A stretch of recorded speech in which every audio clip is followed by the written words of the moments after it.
Shalom and welcome to another in our series of podcasts from Temple Beth Am, a dynamic center for conservative Judaism in Los Angeles.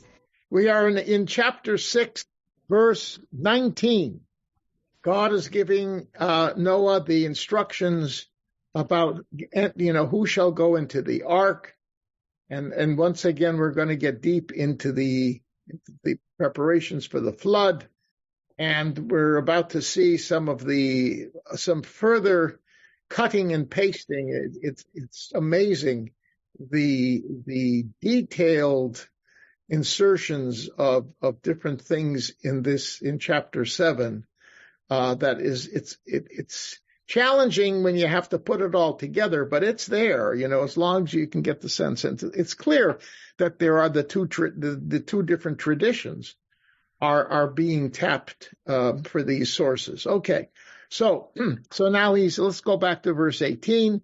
I will set up my covenant with you. Now, I was just mentioning before everybody got on to Tybal that this is the P source, and it mentions a brit here, and that will be elaborated upon at the end of chapter 9, at the final phase of the flood account, with the famous, the covenant of the rainbow.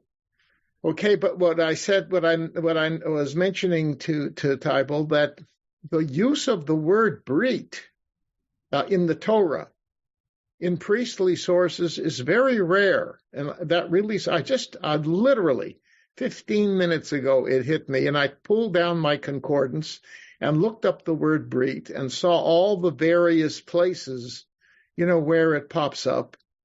And the number of references to Vayikra are few and far between, which is Vayikra, of course, is pretty much totally priestly. And there are a few other references here and there, like here.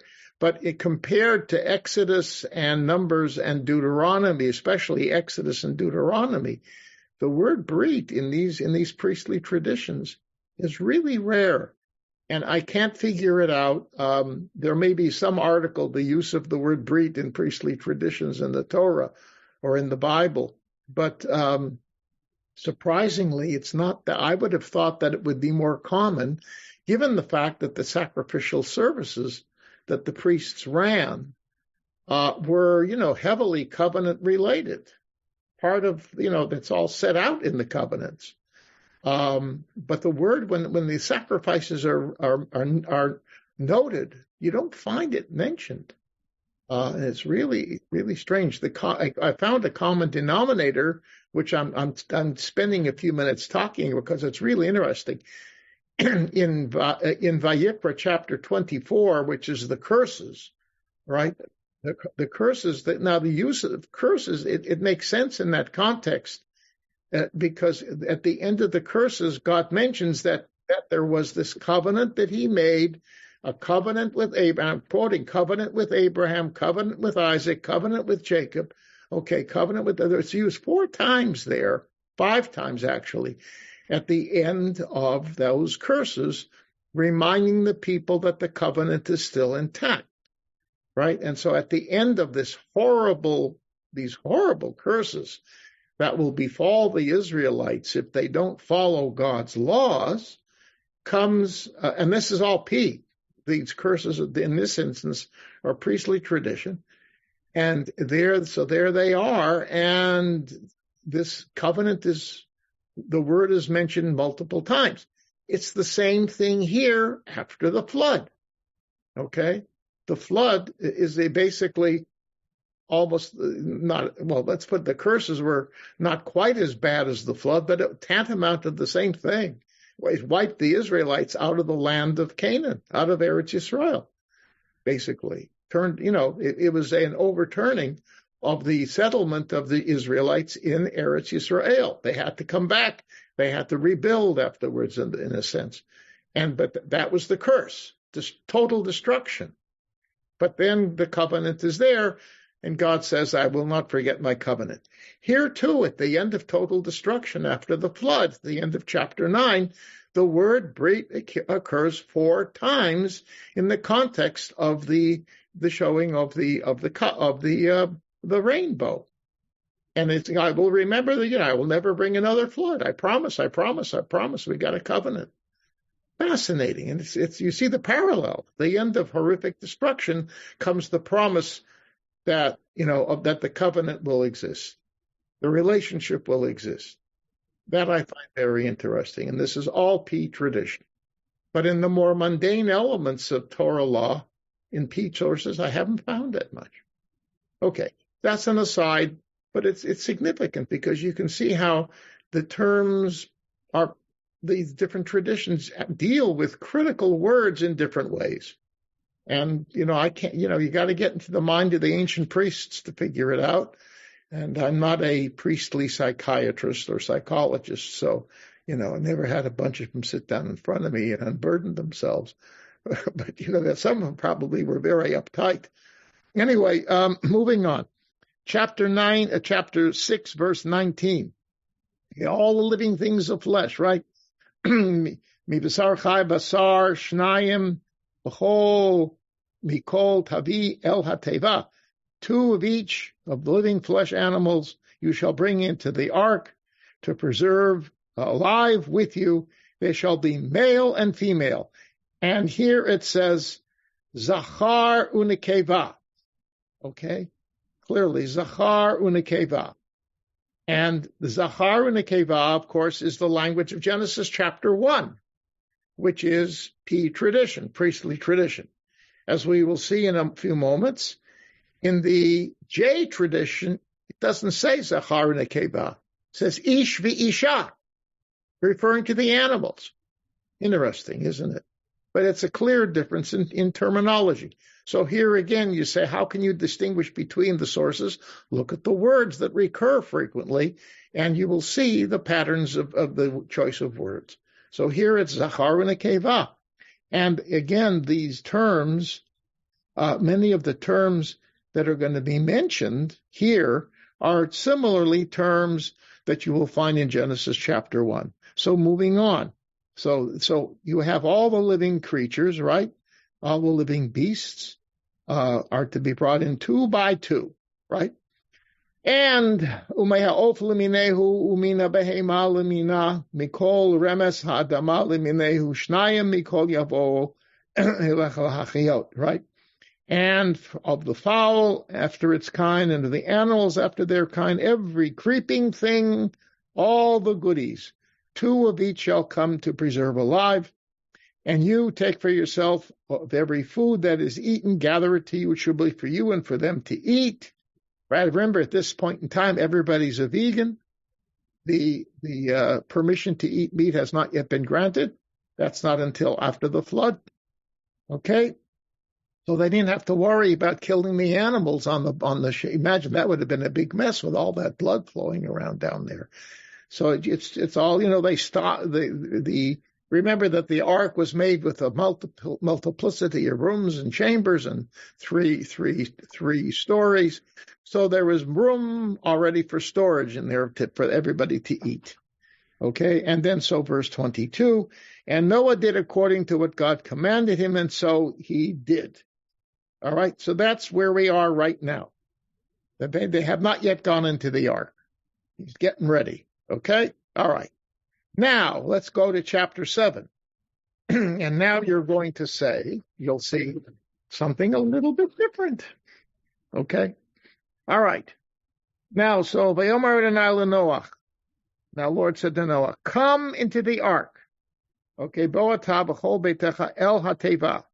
Come into the ark, because I saw, ki otcha ra'iti tzadik lefanai bador hazeh, because I saw you as the righteous in this generation. That is similar to the P wording. It's interesting. Here the wording is being shared, okay? Because that's what it said at the very beginning. The P just said Noah found favor, but now these terms have been plugged in here. Whether the redactor did that or it was just it's a general usage, I cannot tell you. Okay, but now here, listen but here's a big difference. Verse 2. Mikol behema tahora tikach lecha shiva. Of all the clean animals you shall take for yourself 7 pairs. Ish v'ishto, male and female. All right, a male and his mate. All right, and of all the animals that are not clean too, a male and his mate. So here you see two complete different perspectives that are not found in the other version. The other version, the P tradition, surprisingly does not make any difference between the clean animals and the unclean animals. What we would say kosher and treif. It does not. It's only the J tradition here that does it. And the reason will be because in that tradition, instead of a covenant with a rainbow, the ongoing relationship with God is affirmed by a sacrifice that is made, which is in a sense a covenantal act. But the word brit, interestingly, is not mentioned there. But there is a covenantal act of a sacrifice offered, of sacrifices, plural, offered by Noah after they come out of the ark. Okay, so clearly, if that's going to happen, you need to have multiple numbers of these animals so that you can offer them up. Obviously, this is a foreshadowing of the biblical commandments with respect to eating of meat, right? There's no question about that's what it is. But it's interesting, again, that the P tradition, doesn't even have reference to a sacrifice here at all. So therefore, this notion of multiple clearing, pairs of animals is irrelevant to it. Okay, all right. So that's a big difference. And then the ish v'isha, as opposed to zachar unakeva, male and female. Different. I think it's interesting that Barbara, Bert had his hand up first. Sorry. Just quickly, but there's no rules as to what's Temeh and what's Tahorah yet. Yeah, but look, they don't have details here. No. No, of course not. So Noah must have known, because he read the rest of the Torah. Right, of course. Noah was, very smart man. In his generation. To read God's mind. Remember, whatever. Don't ask that question. I can't. I find it interesting that it's 7 pairs of the pure, yes, and 2 pairs of the impure. Oh no, well no, not 2. 1 pair of all the impure, male and female, each of those. Not 2 pairs, 1 pair, two, 1 of each. Oh, okay. Well, okay, but still, okay. So 7 pairs of the pure, right, and a pair a pair of the impure. And as Bert commented, the fact that nobody knew at that point what was pure and what was impure. The Torah isn't right now interested in delineating that. That's all. Yeah. Okay. The rabbis also say there's no before and after in the Torah. That's a different thing, right? Okay. No, but I mean, maybe the laws were given before this and we didn't. Well, that's true because, according to the rabbis, Adam had 6 laws, and Noah at the end of this story will get the 7th law, which is that you can't pull a limb off of a living animal before you eat it. He says you can eat it, right? But you got to kill it first. You can't just rip, a shoulder off of a lamb and say, wow, that's good. The poor lamb is going to sit there and suffer, right? So you can't do that. But that's the 7th. But the other 6 laws, these are the 7 laws of the Noahide covenant that founds the foundation of that principle, the Sheva Mitzvot B'nai Noach, the 7 commandments of the children of Noah, right? Which is all the human beings who were alive after the flood, us included, right? So everybody's part of the covenant of Noah. But in their brilliance, the rabbis had to figure out what they were. So they look subtly into certain statements that are made at the time of when Adam and Eve were, struggling to figure out their lives. And then they include the Eber Min Achai, the tearing a limb off of an animal. And these are a universal covenant that God has with everybody. Okay. Bob, Meth. Am I correct in understanding there is no one place where all the Noahide laws are listed together? That is correct. The rabbis have it, but it's, in the Talmud they do, but it's not in the Bible, no. So where do we find it as a reference? Where can we find them as a reference? I think it's in Avodah Zarah. I forget the exact. Look, Google, ask the Google rabbi. The Noah laws, the laws of Noah? Laws of 7 Noahide laws. Yeah, and you'll get the listing. You'll see where it's from. I don't remember the page number, right? But it's purely Talmudic? Yes, absolutely. Yeah. Okay. Okay, so now you see, here we are. So again, moving on, verse 9. 2 by 2 they came to Noah, to the ark, male and female, ish v'isha. No, excuse me. Now it says, Zachar u'nekeva. So I would think that perhaps this is again a pasting of the P line in here, right? I just find it really, no, this is a P line. Yes, it is. Wait a minute. Where am I? Right here. Oh, excuse me. I'm skipped. I'm sorry. I looked on the wrong side. We'll get to that later. All right. Okay. Here we go. So that was verse 2. Verse 3. Also of the fowl of the heavens, 7 pairs. So now we know that you can eat chicken. The fowl of the heavens, interesting. The fowl of Hashamayim, that's it, yeah. 7, yes, that's right. And here also it says, Zachar u'nekeva, right? This is really confusing, because this term, Zachar u'nekeva, is definitely a P term, right? But up until now, it's been ish v'isha, and now it's Zachar u'nekeva.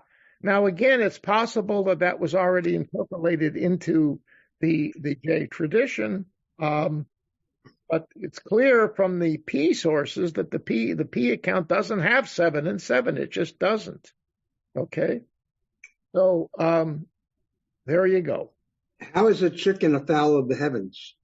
That's my interpretation. Chicken, flying chicken. And duck. Why does this imply you can eat chicken, but you can't eat other birds? That's P. That's the law code in Vayikra. But that's in Vayikra. That's not here. No, it's not here. No, it doesn't say that. It says, oh, it's just the fowl of the heavens. That was a joke. I got to be careful what I say. Every word I say is not sacred. I do have a sense of humor. Some think it's a very strange sense of humor. You guys all know that by now. All right, anyway, yes. But you say fowl of the heavens, what do you think? A chicken. All right, but the thing is, here it says Zachar nekeva. I'm confused. Okay. Then, the number 7 again. Remember, 7 is, Jay likes this number 7. Okay? Jay likes it. And P does too, or 7 days of creation, to be sure. But it's a big number. It's a big number. Okay? So then, for another 7 days, in another 7 days, I will make it rain on the earth for 40 days and 40 nights. And I will blot out all the beings that I have made on the face of the earth. Okay, so here you go. You will see shortly that Noah and everybody goes into the ark for 7 days. This is all happening on the same day, a week before the flood. I'm giving you a preview here. That's the first thing. So that'll happen. The God is saying here, in 7 days, I'm going to make it rain. And it will rain for 40 days and 40 nights. And during that period, everything will be destroyed. Macho, I will blot out. It's like taking, erasing on, that verb is used when you erase writing on a board, right? On a chalkboard or on a whiteboard. You erase it. The Hebrew word is macho. Okay? When people talk about Hitler, they say, Yamach Shemo, may his name be blotted out. All right? And so Moses, for example, when he's yelling at God, don't destroy the children of Israel. after the golden calf incident. So he says, if you're going to kill them, wipe my name out of the book, right? Is that also the word? Is that also the word used for Amalek? Yes, right. So that means to utterly make them go away. It's gone, as if it never existed. So that's the power of that word here. 40 days. Let's talk about the number 40. Interesting that here everything is destroyed in 40 days, and later with Moses on the mountain for 40 days, you have the creation of the people of Israel. It's kind of like the flip side. Well, so in a sense, right. Yeah. Right. Okay, Tybal, what else about 40? I think it's Proverbs at the stages of man. Doesn't one start at 40? I was going to look it up fast. I don't know. That I can't answer. I can tell you that in the law codes in Devarim, when you administer lashes to a person after they have done something wrong, and it warrants lashes, guess what the number is? 40. I thought it was 39 because 40 would kill someone. Stop. Good thought. You're right. The rabbis reduced it to 39. He shouldn't die. It's as if they're pulling back one. Their feeling was that 40 already means that's the number when he's going to die. So lashes is not capital punishment. So therefore, they had to make sure the rabbis were not fully engaged in capital punishment. We know that from the accounts in the Sanhedrin and in Masechet Makot, that when it comes to capital punishment, the rabbis sort of back off from that. So 40 lashes they felt could become a capital crime, make it capital punishment. They don't want that. 39. And also the rabbis say that anybody who administers the lashes has got to be a Talmid Chacham. They have to be knowledgeable in the law, because theoretically what that means is they are sensitive enough because of their training to know when it's getting to be too much for the person who's being whipped. The maximum, according to the rabbis, is 39. Okay, so that's right. But in the Torah, it's 40. Weren't the spies out for 40 days also? The spies were out for 40 days, right. So what do you write? And Moses is on the mountain, remember, 40 days before the golden calf, right? So and then here's another one that people don't often notice. When Esau is coming to meet Jacob, and Jacob's spies go out and come back and say he's coming with an army. How many men? 400? 400, which happens to be 10 times 40. Okay, interesting. All right, Tybal. Oh, I put it in the chat. I remembered wrong. It's Pirkei Avos. It's not Proverbs. And 40 is the age of wisdom. Okay, good. Yeah, but but they do with all the decades. So that, doesn't do everything. All right, AJ, are you trying to make a statement? No. Okay, because your thing goes on and up. Okay. All right. Tybal again. What about, isn't 40 when you're allowed to study Makava mysticism if you're 40? Yes, it's probably based upon that statement in Pirkei Avot, actually. So there's a connection there. Yes, that's a more positive thing. But again, it means that you're mature enough to go into a very challenging, it could be a very challenging transition to plunge into Kabbalah, because you got to have a lot of wisdom there to be able to manage that. Yeah, okay. Bert? Just real quick, for us here in Los Angeles, we just went through 2 days or 3 days of rain, and the city almost collapsed. So you can only imagine if we had 40 days of continuous rain. Yes, that's right. Yeah, you think about that, right? I mean, look, I'm up here in Century Hill, and we are at the top of the hill. Right, that's where our condo is. I mean, literally, maybe we're 10 feet away from the peak. Okay? And so all the water rushes down. So we don't have flooding, except in our kitchen. And it turns out in many, there are leaks in the balconies in this building. So our balconies, thankfully, do not leak. They don't puddle. And by the way, we check them all the time to make sure that there's no water built up. Upstairs, the lady upstairs was a very wonderful lady. So she did this when we had a rain earlier in the year. It came into our kitchen. We have a pot sitting right there they brought us from the maintenance here, a big blue bucket to collect the water. Okay, because it landed right in the middle of the kitchen. It came down through a lighting fixture in the ceiling. Okay, so it happened again. But it turns out the reports that we're getting, from the messages that come from the leadership here, from the administration, there are a number of condos where this rain has opened up leaks and so forth. So yes, I can say it didn't take 40 days for that. It took about a day and a half. All right. Anyhow, yes. So 40 is a scary number. 40 is a scary number. Okay.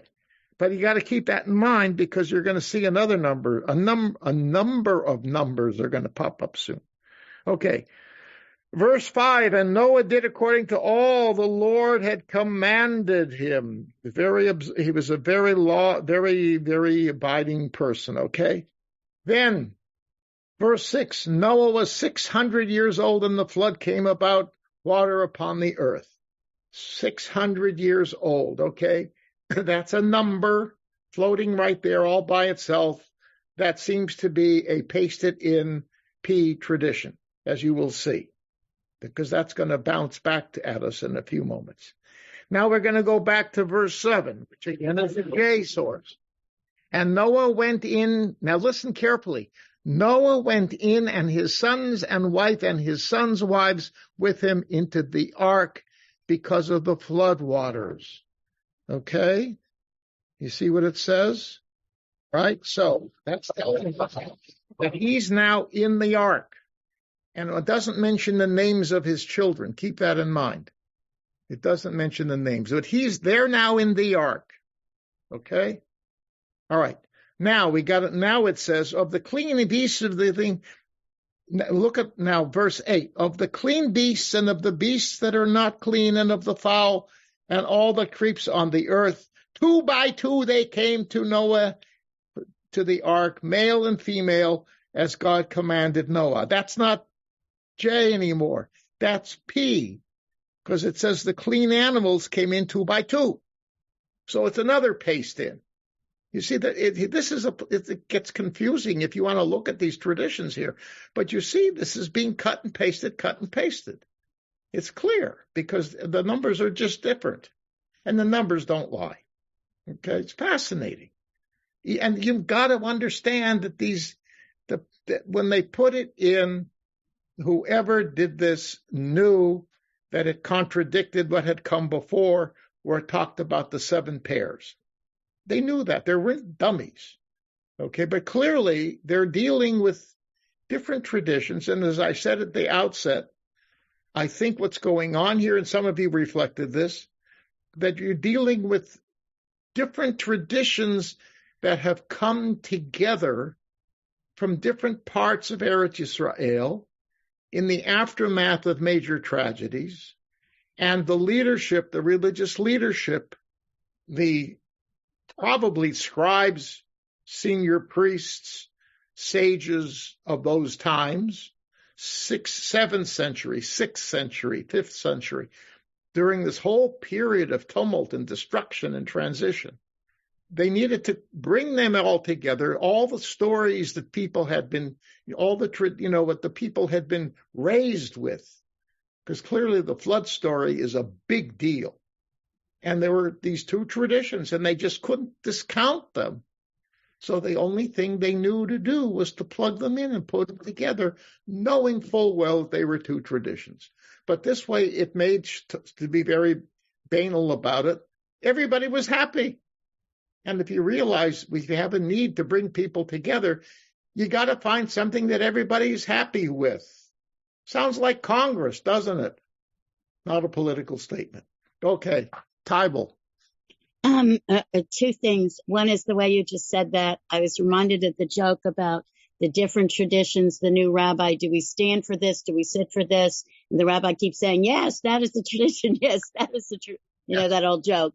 But what I wanted to ask, because my Hebrew's not good enough, nor do I have a concordance easily in Hebrew, with the Noah went in, is that the same verb that's used when a husband goes into his wife and we're supposed to think sex?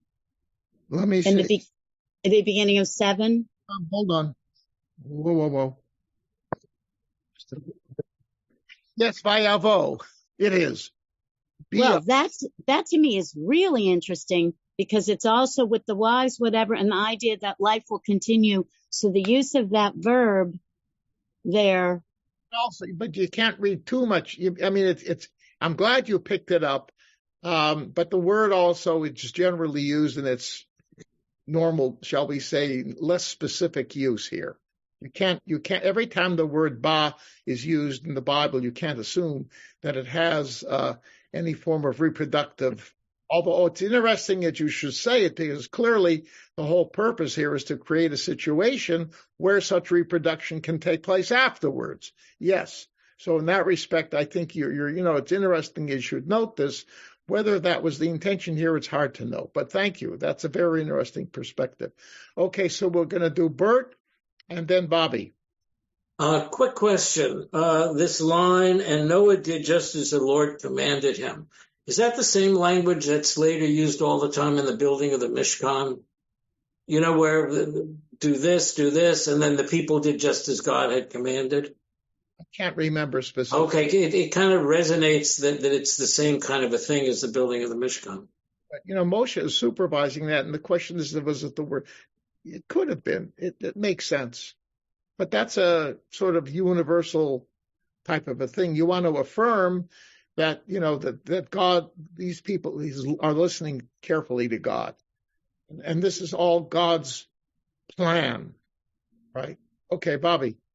Just on the theme of consensus, next week I'm going to Israel, I think for the 13th time at the Conference of Presidents of Major American Jewish Organizations, which is about 50 some odd organizations ranging from Americans for Peace Now to ZOA, and from the Orthodox Union to the Reconstructionist movement and Reform movement. So consensus still is an issue. Yes, of course. Right. Good. Yes, indeed. All right. So let's see, where are we? Okay, so now we're moving on. Now, we did verse 8. Okay, now we're verse 9. 2 by 2 they came to Noah to the ark. We did that. Verse 10. Now, this again is going to be a J tradition. Okay, it came to pass after the 7 days that the flood waters were upon the earth. Right? That's what it says. It is now raining, right? And they have been in the ark now for 7 days, right? Right? And now the rain has started. It's already raining. Okay? Now, let's go verse 11. In the 600th year of Noah's life, in the 2nd month, on the 17th day of the month, on this day, all the springs of the great deep were split, and the windows of the heavens opened up. Okay, good. Okay, fine. We know now, remember up above it said Noah was 600 years old, and now it's getting very specific. All right, you got to keep these numbers in mind. I mean, I did the math on it already. You'll see. All right. Anyway, but that's the P tradition at its finest. The 600th year of Noah's life, the 2nd month, the 17th day of the month. Okay. So the springs of the deep of Tehom and the windows of the heavens and Arubot Hashamayim opened up. Tehom is the word that we find when the Spirit of God is hovering over the Tehom at the beginning of Genesis, which is a P tradition, right? P likes this word, the deep. And arubot hashamayim, the sluice doors, those are trap doors. That relates to a hard surface that keeps water back, like a dam. Where do we read of a hard surface that restrains water? Question to the class. Where do you read in Genesis before this of a large piece of hard matter that keeps water back? Bobby. Gopher wood. No, that's the ark. No, I'm talking about a big. Other than the ark. The what? The Shemayim. Genesis 1 is the rakia, which God calls Shemayim. Okay, the firmament. In the English translation, it's called firmament because it's firm. Yeah, I couldn't remember that word. Remember, we saw this, right? He made, in order to hold back the waters, right? All right, so now if it's going to gush rain, what do you have to do? You got to get the water out of there, right? Well, how do you get the water out? You open up the arubot, the trapdoors. It's like a dam, a sluice, and it allows the water from the area that has been dammed up to come out. So now the dam water, pardon me, that's not a curse word, flows out onto the ground. So now you have from above and from below water gushing onto the surface of the earth. So that's the undoing of what God did for creation. Remember that, right? In the process of creation, the water up top is restrained, and the waters on the earth are organized. They are all under control. That's how you have oceans, seas, and land, right? The separation. So the whole process of separation that takes place at the beginning of the creation is now being reversed. So what can we say? What is God basically doing? He's undoing the creation that he did at the outset. Got it? That's what's starting here. Okay. Barbara. It says the second month. Yes. Does that mean the month after Nisan, most likely? Not the second month after Tishrei, because isn't Tishrei become the first month later? I don't know, because they don't mention the names of the months here, only the numbers. There were two separate calendars. Okay, one, the first month was Tishrei, the other, the first month was Nisan. Okay, and what we have basically is a blend of both in the Torah tradition. So I cannot tell you from this yet, because there's no. Well, let's put it this way: I'm going to assume that yes, because with the Exodus account, where you'll find the P traditions enumerate the exact day when they leave. I believe they're P traditions. I'd have to check it. So hold off. I don't know. I'm not going to answer that. And in terms of the counting here, doesn't matter, because what we want to look at really is how long did the flood last? Okay, and you're going to find there's clear two completely different traditions here. And again, for the same reason that we mentioned before.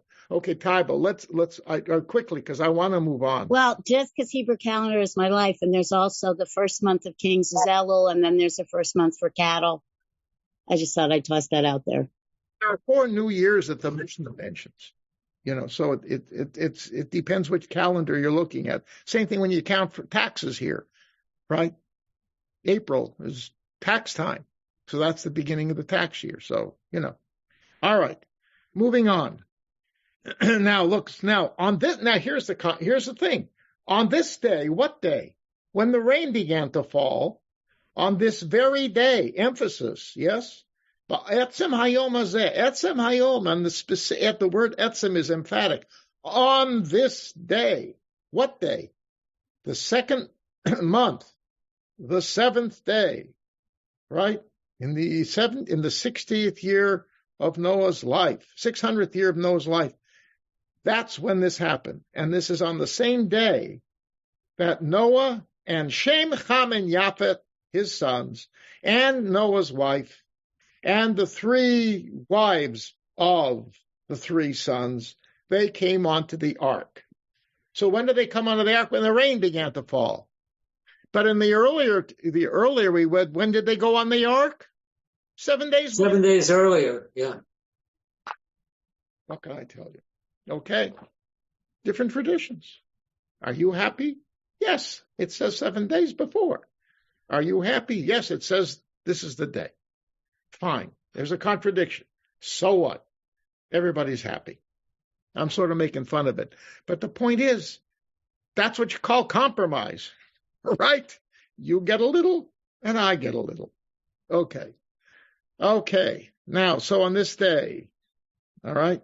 Now, they and every beast after its kind, every domestic animal after its kind, every creeping thing creeps on the earth after its kind, every fowl, blah, blah, blah, every wing, bird of every wing. All of these terms, this herd mina, means they're after their kind. That's all P language. All right.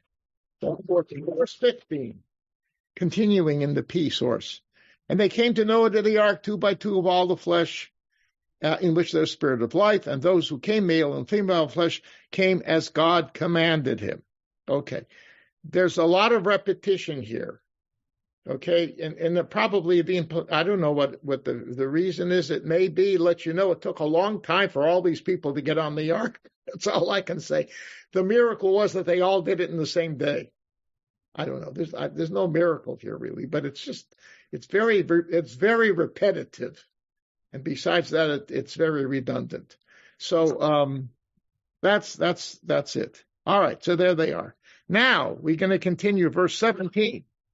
Look what it says. Now the flood was 40 days upon the earth, and the waters increased and lifted the ark, and it rose off the earth. Okay, so it's going to rain for 40 days.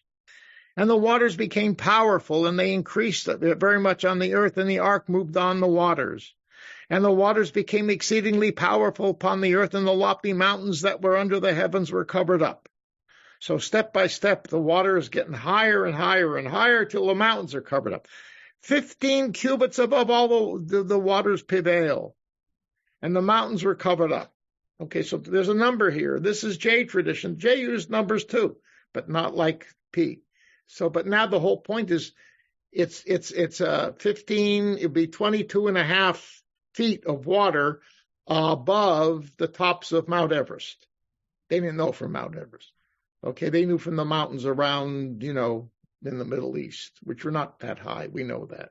Anyway, but that's the whole point. Everything was covered with water.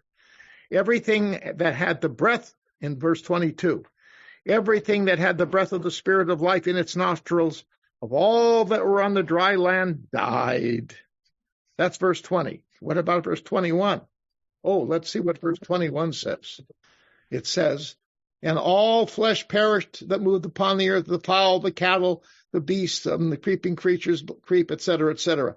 That's P, and P insertion, not contradicting, but with all the specification of the different animals. That's Genesis 1 again. So that's a P line stuck in. Verse 21 is stuck in to in the middle of the J sources. You go crazy with this stuff. But I mean, again, you can't ignore it. In this case, that's great because you can say the J tradition is generalizing. The P gets very specific. That's okay. That's good. But then, when you get the contradictions, it's puzzling. But you can understand what's going on. There is a sense that one tradition is much more detailed, so put it in, and it'll enhance the other one that is less detailed. So there's a positive side to this, but there's the negative side of the contradiction. Okay, then now verse 23, and if the flood blotted out all the beings that were upon the face of the earth, from man to animal, creeping things, the fowl, this sounds like P again, but it looks like it's not. This is a J source. Okay, because vayamach, that verb is associated with the J tradition. All right, anyhow, so it has happened. We finished chapter 7.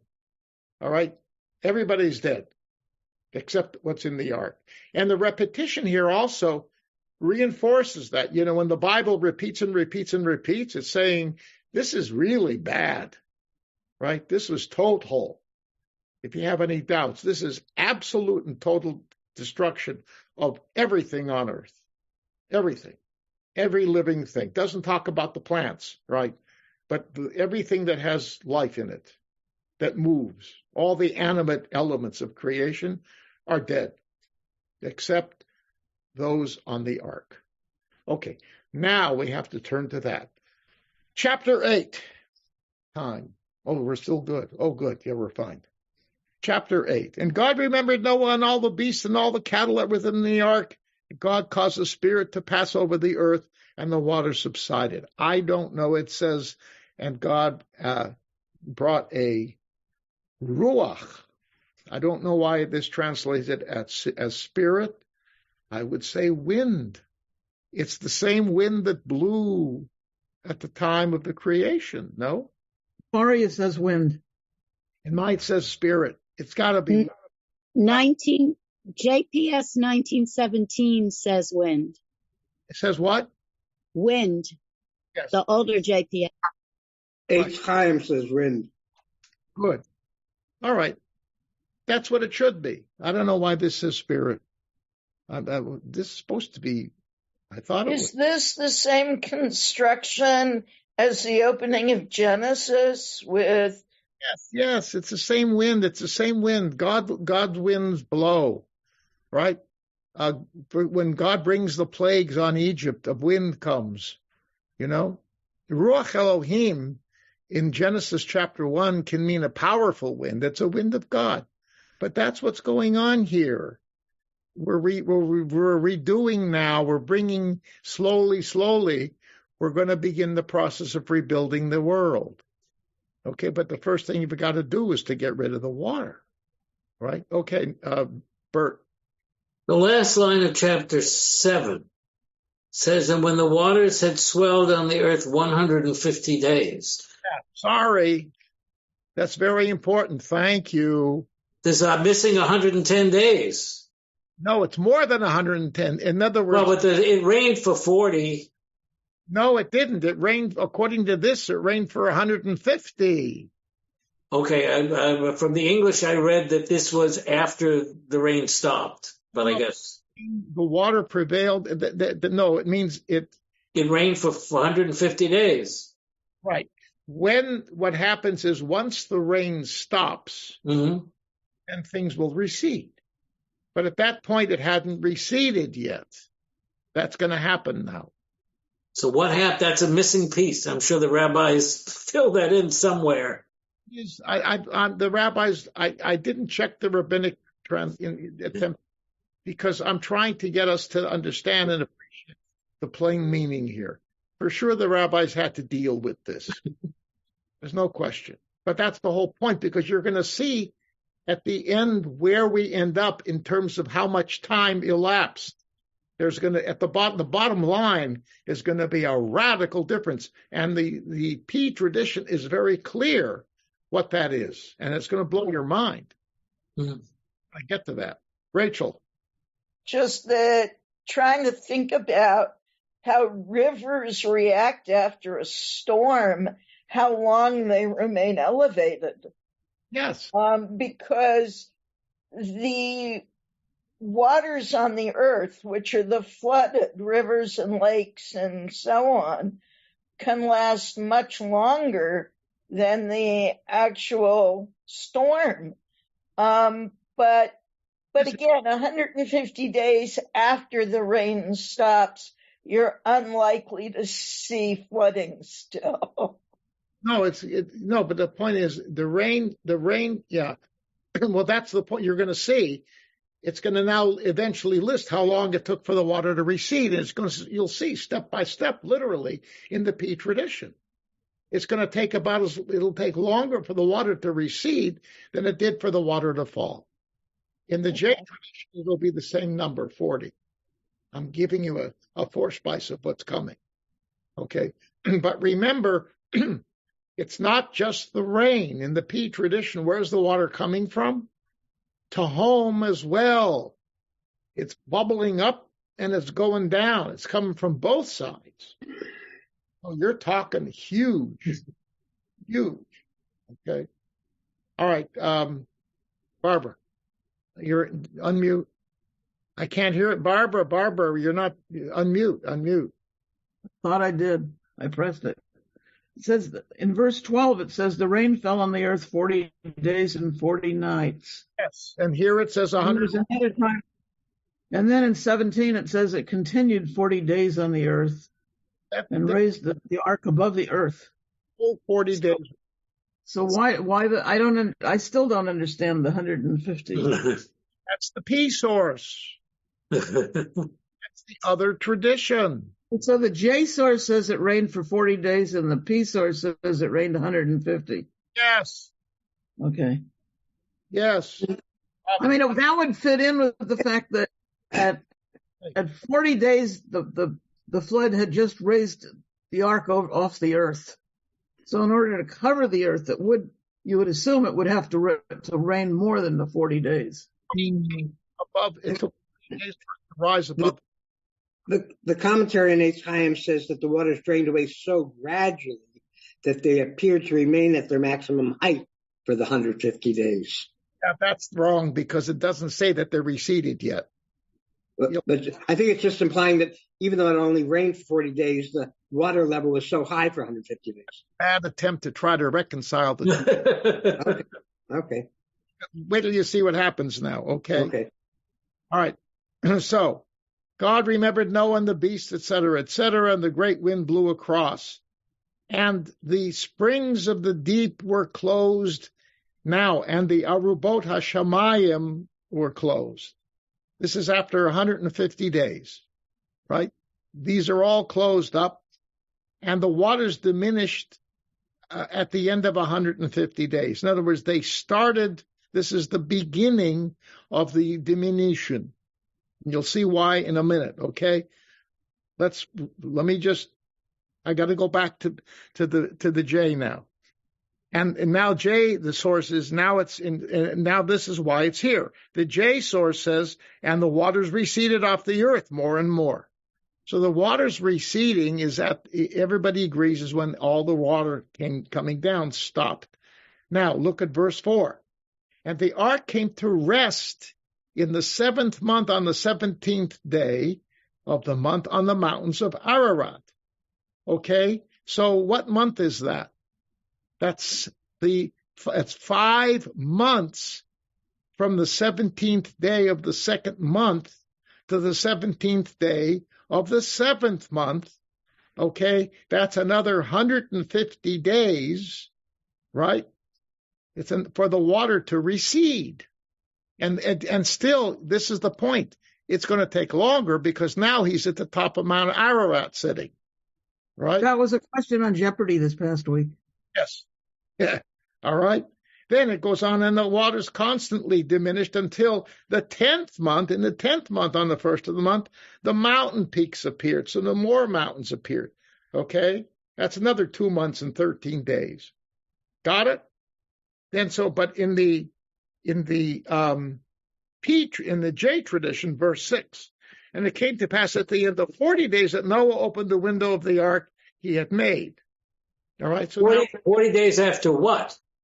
After the water began to recede. You'll see why in a minute. Because now they're going to send out the birds. So that's 190 days. No. You're taking the 2 counts and putting. Oh. Keep the numbers set. 2 columns, Bert. Please. Over here, you're moving close to a year. Over here, you're going to have about 80 days.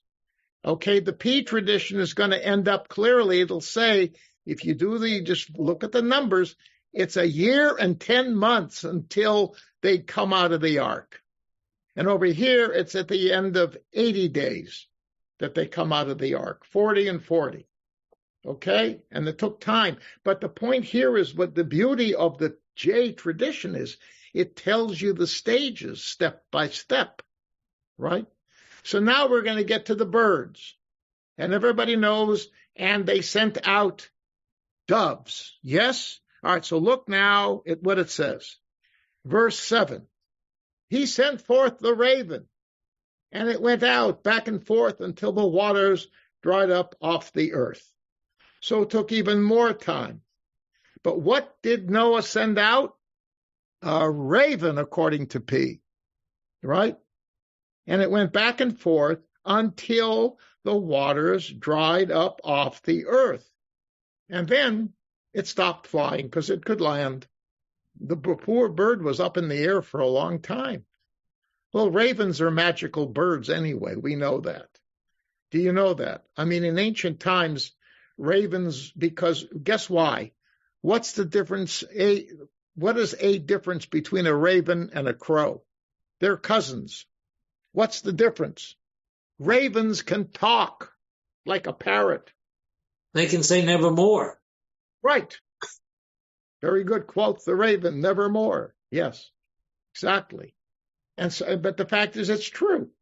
They're smarter. I will tell you a story. Some of you may have heard me tell this. I love this story. It's not. It's true.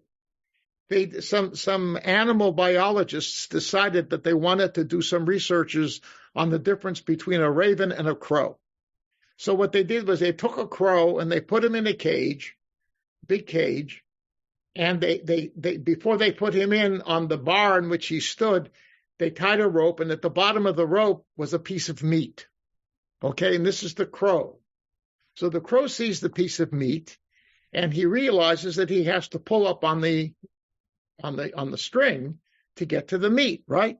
So he pulls it up, but it's still hanging down too low. So he knows, well, I have to, get lower. So he opens his mouth, and what happens? It falls back down. So he doesn't know, how the heck am I going to deal with this? So he tries it again. Same thing happens. He does it a few times, and he gives up. He can't reach the meat. It's impossible. Fine. They take him out. They put the raven in. Okay, so the raven looks. He sees the same thing. He leans down, pulls it up, and says, this isn't working. I got to try again. He drops it, and he reaches. Oh, I can't reach it. So what does he do? He pulls it up again the same way. Guess what he does? He puts his foot on the string, holds it in place, pulls it up again, puts his foot on the string. Now it's within reach, and he eats the meat. Isn't that amazing? I say this because ravens, even back then, that's why they're chosen. It's the J tradition that has the story of the doves, which you will now look in verse 8, and they're put together as if to say, okay, he never saw the raven really land because it flew away. But he wants to see something but listen now with the story with the dove. It's the one everybody tells. Everybody forgets about the poor raven. But why a dove? Because they were also smart birds in different ways, right? What did people use doves for? Messages, sending messages. They were messengers, correct? And they have found archaeologically dovecotes in personal homes of people where they would keep doves, and they would train the doves, and they would fly, and they would bring the message, and the guy on the other end would send them back, and they would fly back home. So they were not totally dumb. And in fact, if you want them to bring back a message, they could do so. So what the depiction of the pigeons here, of the doves, is perfectly accurate, as was the case with the raven being a very smart bird. Okay, so he sent, by the way, that story about the string is not in the Bible. Not in the Bible. It was in some laboratory somewhere. And he sent forth the dove, to see if the waters had abated from the surface of the earth. But the dove found no resting place for the sole of its foot. So it returned to him to the ark, and there was water upon the entire surface of the earth. So he stretched forth his hand and took it and brought it into the ark. Then he waited again another 7 days.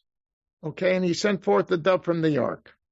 And the dove returned and eventide, and behold, it had plucked an olive leaf in its mouth. So Noah knew that the water had abated from the earth. And so he waited another 7 days. And he went forth the dove, and he didn't return. So Noah then removed the covering from the ark, and he saw, behold, the surface of ground had dried up. Mazel tov. So that is 80 plus 80 plus 21, and 7 days before. So Noah's been in the ark for 108 days. The olive tree grew very fast. Huh? The olive tree grew very fast. Yeah. Take a long time, actually, I thought. Why couldn't he just open up the door and see that he could see land? Why did he need the doves? No, he couldn't, because why would he open up the door? The animals would run out. If there's he's on the top of a mountain, right? He's on top of a mountain. Wait, the mountain, no, wait a minute. No, that's the P tradition has him on top of the mountain. In the J tradition, he wasn't. He was on the dry. He had to be on the dry ground, and he had to guarantee that it was. So he couldn't do that until after he used the window. He couldn't look out a window before. He had to send out birds. I don't understand. See why? It doesn't fit the story. Okay. Okay. All right. So, all right. Now, verse 13. And it came to pass in the 601st year, in the first month, on the first of the month, that the waters dried up upon the earth. That's 10 months and 13 days it took to dry off the land. Whereas in the case of it's 11 months. The J tradition, in the second month, it went out in the second month. Yeah, well, hold on. Right, but hold on. Wait. Moving on, 14. Here you go. And in the second month, on the 27th day of the month, the earth was dry. Now Noah can come out. That's a year and 10 days. Whereas over here in the J, it was 108 days. Actually, minus 7. Right? Because the first 7 days they were in the ark and it hadn't rained yet. But the point is you have radically different numbers here, guys, and there's nothing you can do to change that. Okay? So God spoke to Noah saying, go out of the ark, you and your wife and your sons wives with you.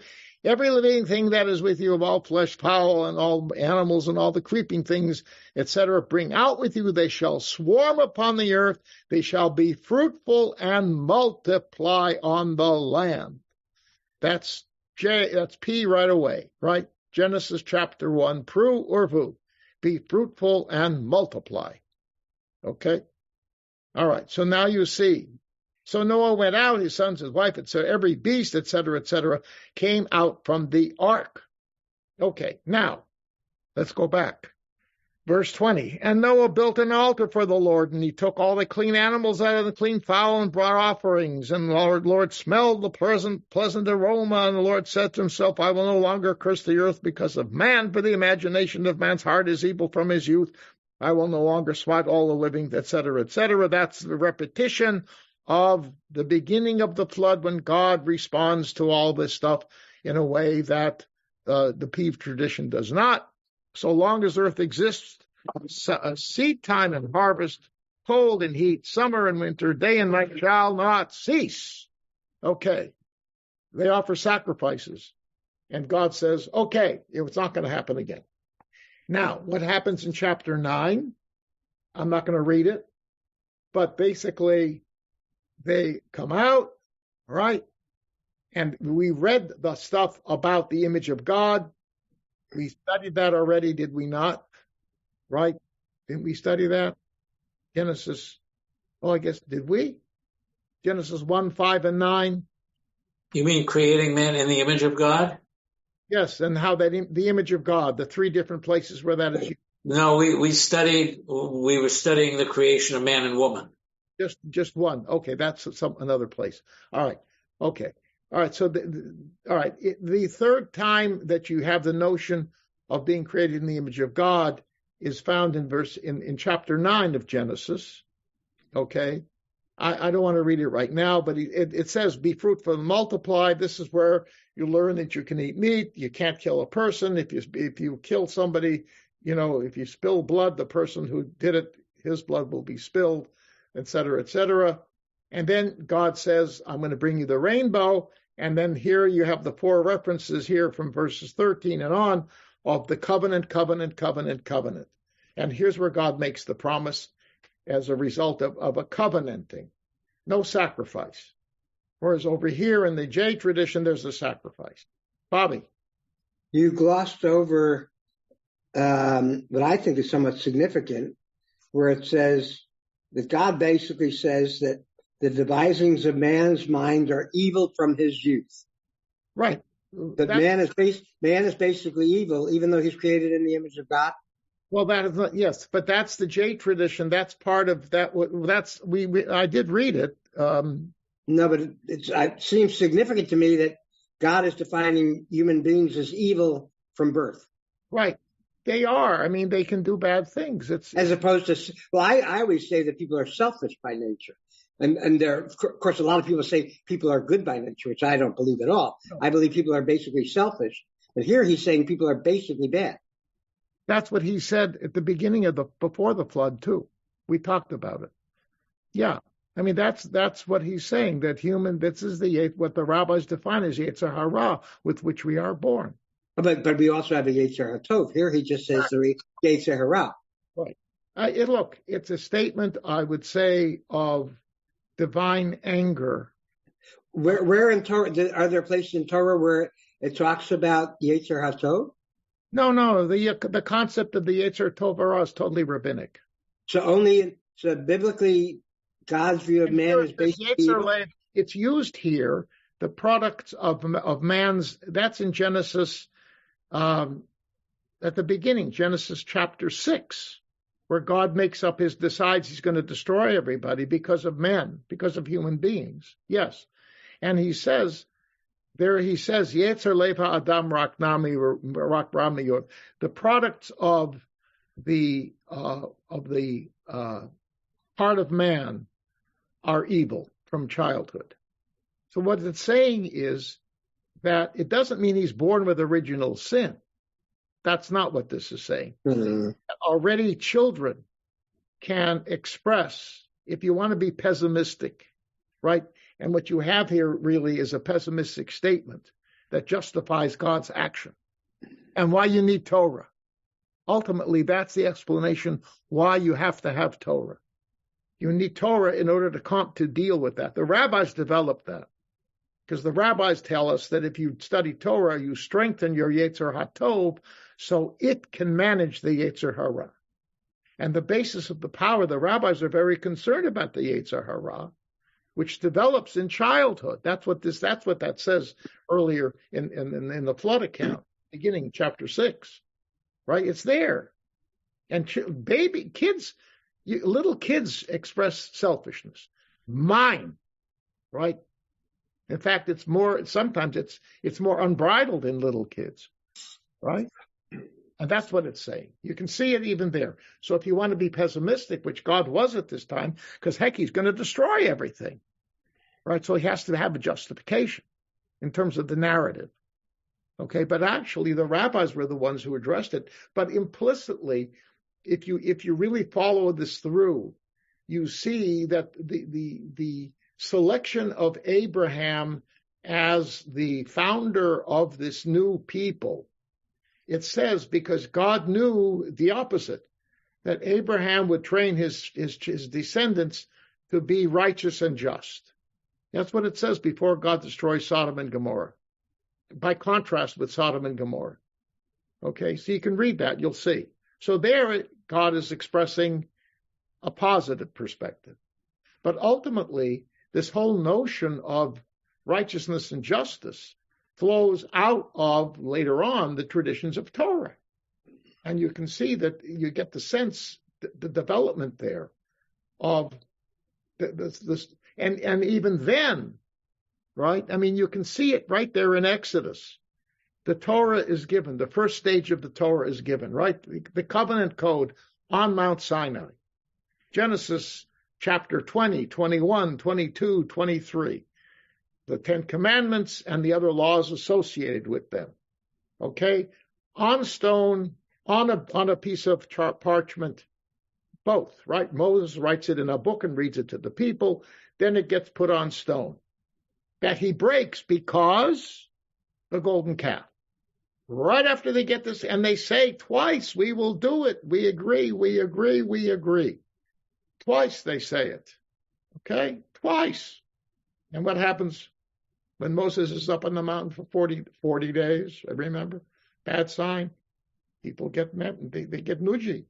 Where's God? Where's God? Where's God? What's going on? Build a calf. God blows a gasket. Right? He wants to destroy them.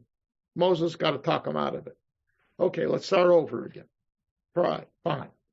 And then the whole thing unfolds from thereafter.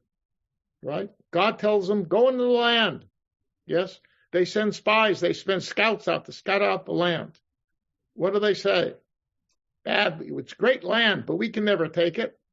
Well, where's their faith in God who just took them out of Egypt? What do you mean? God just took them out of Egypt, the most powerful country in the world, and they can't deal with these geeks over here in Palestine, or whatever they call it, in Canaan, not Palestine, right? Faith, where is it?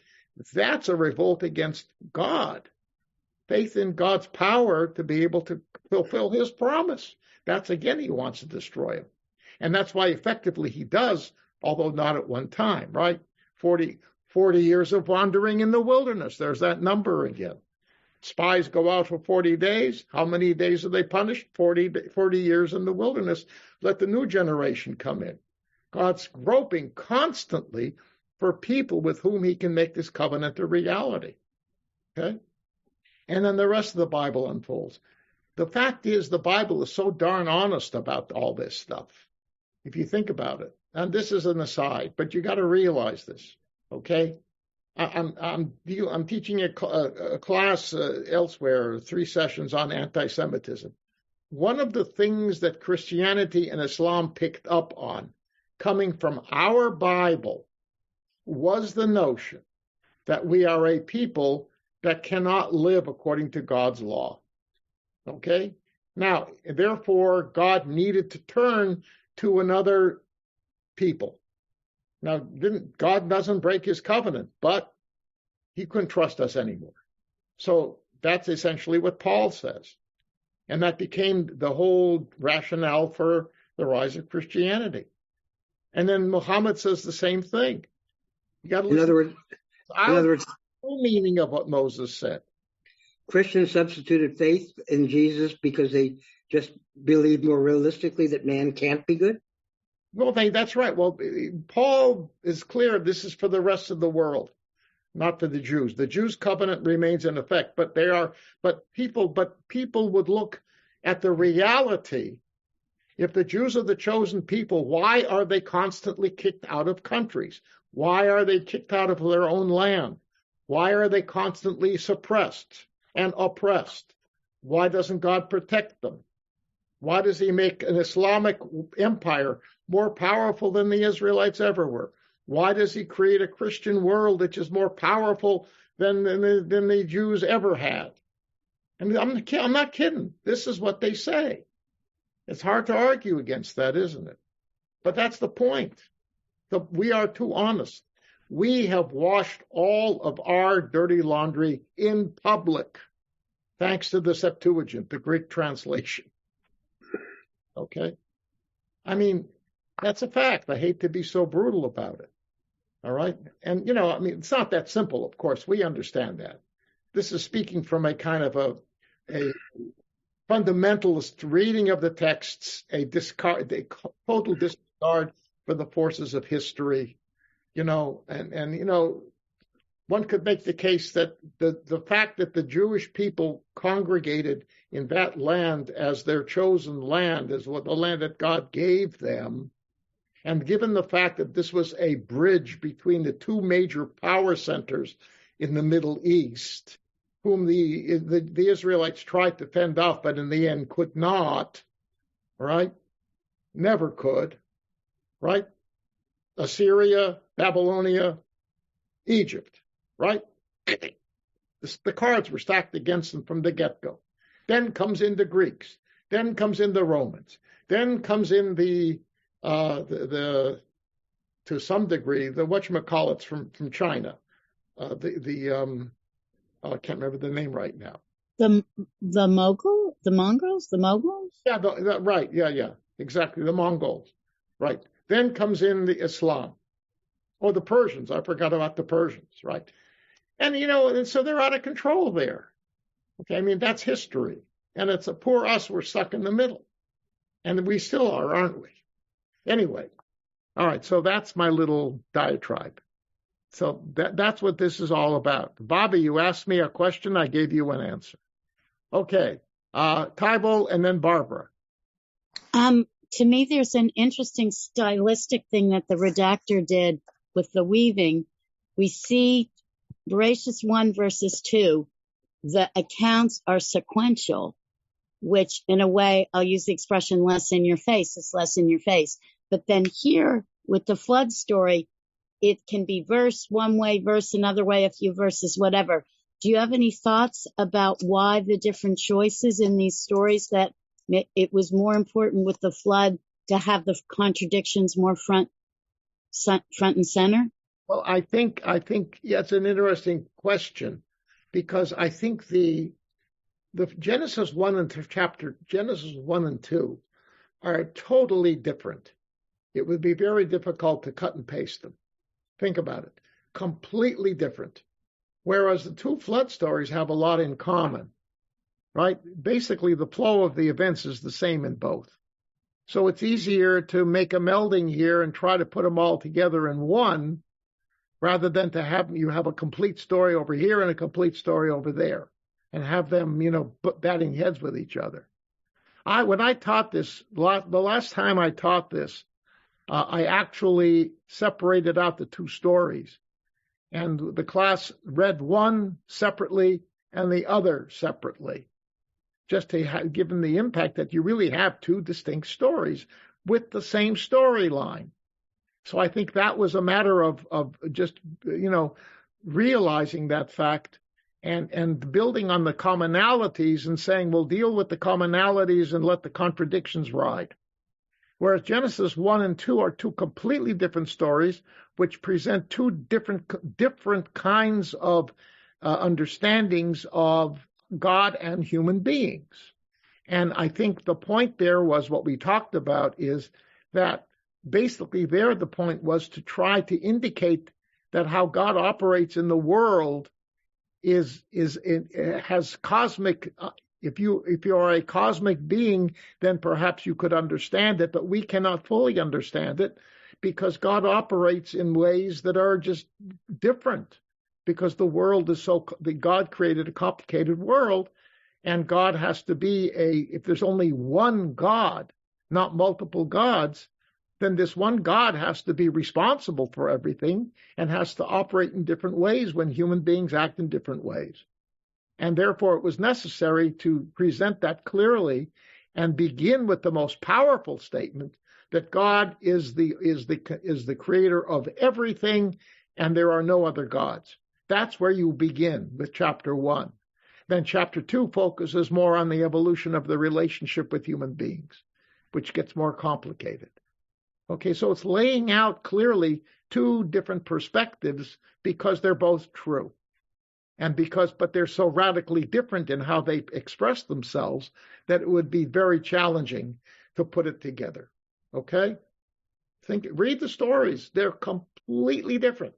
Chapter 2 has no awareness of the sun, the moon, the stars, the rakia, right? The separation of land and water. All that stuff is irrelevant to chapter 2. Chapter 2 is a little story of a man in a garden, right? That's it, basically. Okay, so I think that's the answer to your question. All right, Barbara. This goes back to your talking about the difference between the Jews and the Christians. Elliot Dorff told a story about a year or so ago. He was teaching at a conference with a couple of Christian preachers or whatever they, fathers and whatever. And when question and answer period came, all the Jews started asking questions of Elliot, and nobody questioned anything that the Christians said. And after this was over, the Christian people said to Elliot, "How can you take this that all these people question what you say?" And Elliot said, "That's the Jewish tradition. We question everything." And the Christians said, that's so different from us because nobody ever questions what we say. I knew you'd get a kick out of that. I mean, Yes. it was really hysterical when he told that story. Sure. Two Jews, three opinions, right? More opinions. All right. Anyhow, so here we go. We finished. Okay. And I find, as those of you who are taking the class in Psalms, same thing, these complicated, contradictory presentations, we can sort of understand what's going on, but it creates a very rich and all-encompassing kind of environment and perception that flows out of the diversity. It's complex. It's frustrating to try to understand all the details. There's no question about it. And of course, the Midrash, one of the purposes of the Midrash is to try to smooth it over. Sometimes they make some good points, but other times, you can just realize they're just really stretching things in order to make things come together. Whereas in the ancient times, those differences were not that critical.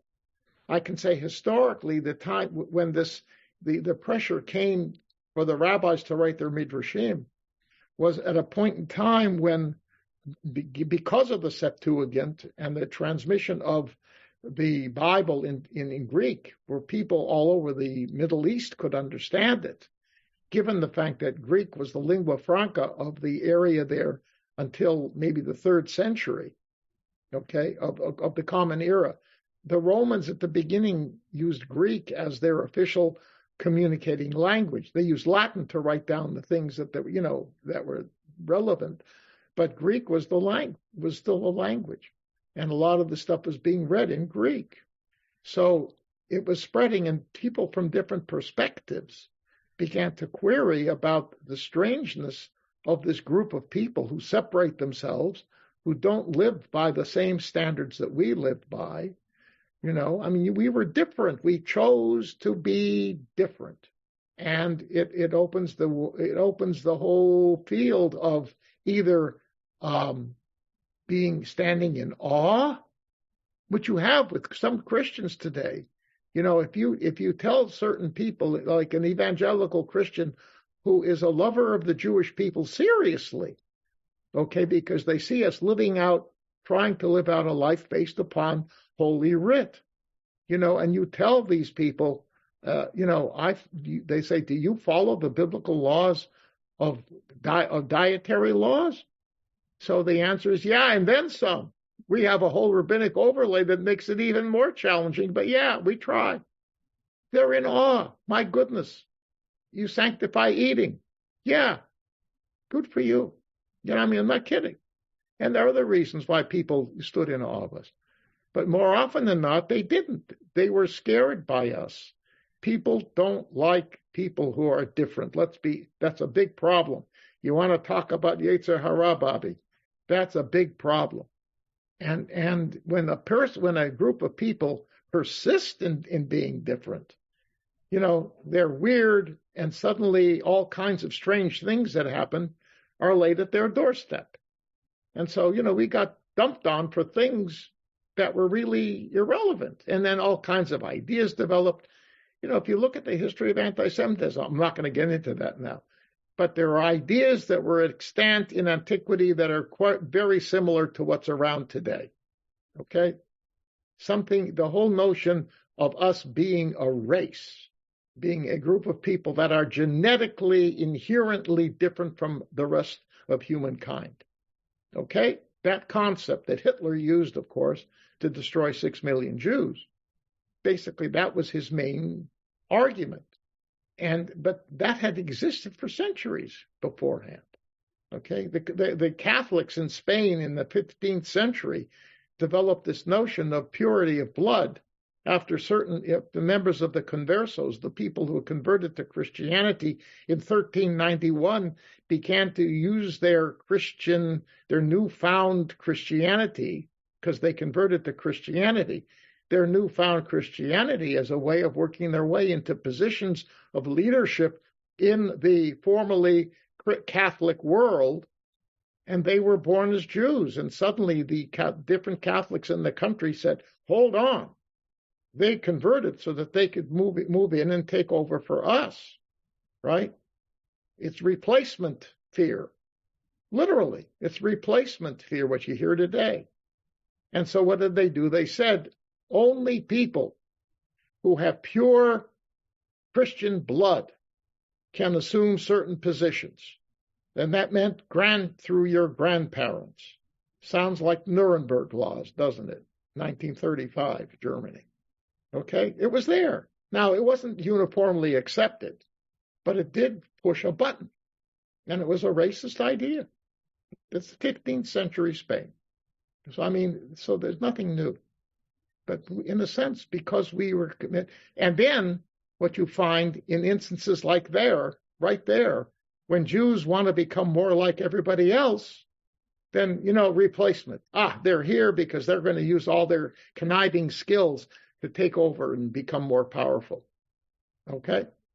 So, you see that even today in different forms. Nothing new. Because we're different. We've chosen to be different. Being different is a challenge.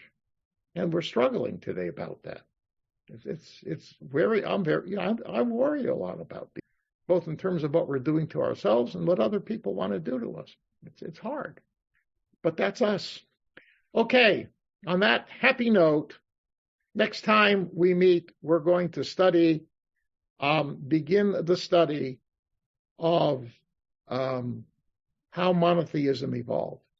Reading biblical sources, looking at elements of archaeology, looking at, we're going to all become experts in trees, different kinds of trees. You're going to learn about different trees. You will eventually learn about other kinds of flora and fauna. Well, not all at once. Anyhow, yes. And we shall learn how monotheism developed based upon the Bible and appended other disciplines.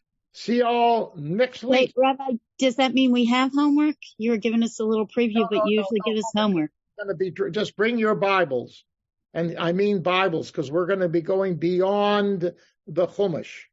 We're going to start looking into other books as well. A lot of it's in the Chumash, to be sure, but we're going to look in some other books as well to see how these ideas evolved and developed. Okay, and it's going to be more than one session, I guarantee you. All right? Good Shabbos. Early good Shabbos. You have been listening to another in our series of podcasts from Temple Beth Am, a dynamic center for conservative Judaism in Los Angeles. If you enjoy these podcasts, we invite you to write a review on the Apple Podcast site or wherever you get your podcasts. For more information about Temple Beth Am Los Angeles, go to tbala.org.